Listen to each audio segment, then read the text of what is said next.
This is Lego Gunsmith 877 with another Paper Cult review. Yeah, I'm also still working on the barrel because it's going to take a long load of time. And I've been making these slots, these cooling slots, or whatever these slots are for, to spin the barrel with your thumb, maybe like that. I don't know, maybe cooling slots. I really don't know the name. I'm not. Yeah, that's right, I'm still studying about my guns. Sorry about that, I just had to turn it off. It's hard for me to think. So yeah, I got the slots for your thumbs, and I've been using this pencil as a guide, because you see, like I said before in my other video, I had a problem. I had to cut away the chopstick because it's still too long, and it's taking a big load of time. I mean, I'm still working on my third one. Here, and these two practically took me about maybe 3 or 5 days to make the slots.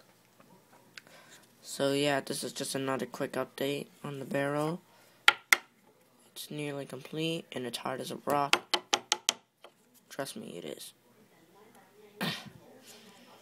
Just like it should be, and yeah, basically I'm just working on these cooling slots or thumb spin barrel things. Yeah, I still need to study my gun homework in order to know the gun itself. So yeah, quick update, and stay tuned. Oh, by the way, yeah, for the TF2 soldier Halloween costume, yeah, I cut back on that a little bit too far. I will be posting the final third part. It's just that the reason why I didn't post it on Halloween day was 1, off to win candy, 2, need to sort out my candy, 3, ate all my candy, 4, some of my candy got jacked but at school, 5, I went to sleep after eating all my candy, 6, forgot about the costume for a couple of days until, yeah, I need to make this posting. So yeah, stay tuned for the costume part 3. Peace.